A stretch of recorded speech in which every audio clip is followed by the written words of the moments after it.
Welcome to Thursday Thoughts.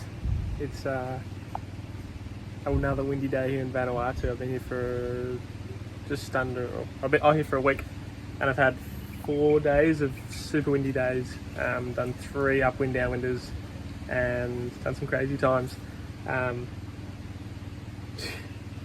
Seriously, yesterday I upwinded for about an hour and a half for a 15k downwind, and it was insane. The logistics of the taxi up and the launch out makes the wing kind of the easiest way to do it, just because it's a bit of a shitty road out of here. And but yeah, it's a very cool place. Some seriously good bumps. Be great with a boat just to sort of take you upwind, or a jet ski or something. But the wing's been a good option. Did my fastest ever downwind run, 10.5 k's. I averaged 30.8 kilometers per hour and 6 consecutive kilometers, going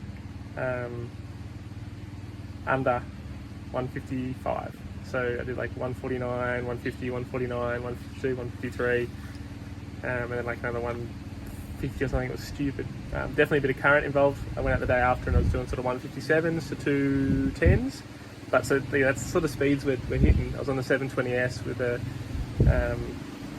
new tail we're working on, and man, it's been fun.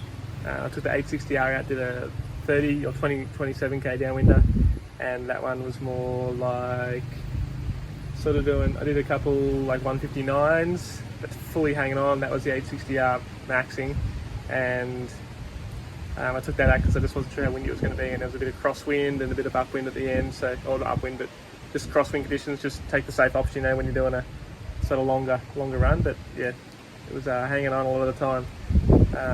Managed to get a few wing foils, surfs in along the way, just sort of stopping at a few different reef breaks, some crazy left-handers, some crazy like reform waves running into their tap, some crazy waves just behind. There's like a 2-point breaks out there behind me. It's been fun for winging too, but I'm mainly doing the downwind thing just because it's so windy. We've got a 4 metre and it's too big, basically to wave ride with. It's just flapping around all over the place. I wish I brought a 3.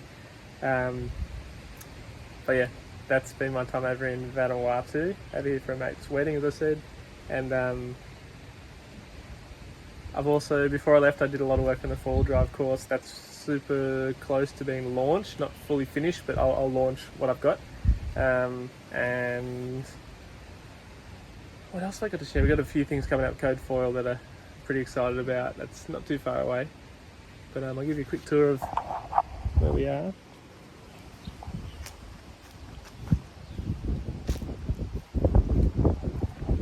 So you can actually see my mate Harry Lee just paddling in on the wing. He's borrowing my gear. It's a bit of a wind shadow, this island, but once you're out there, it's kind of sweet. There's also like a little, just here, there's a little left-hander with the big falls. It's super fun. And then as you can kind of see out beyond the point, there's some crazy waves. Pango Point is the sort of more famous one, and then up that way, the other side of the island, there's a left-hander that's also been pretty good. But yeah, sort of frothing. Stayed over here for a wedding and brought the gear, and stoked I did. Yeah, thanks for tuning in, Thursday Thoughts, and what's ahead? Got Western Australia for Downwind Week, doing the West Coast Downwinder. Marimbula Classic coming up too. Look out for a few sort of foil clinics and camps when I'm over there in those areas. But yeah, thanks for tuning in. That's Thursday Thoughts, and see you next week or next fortnight or whenever I do it. But yeah, thanks team.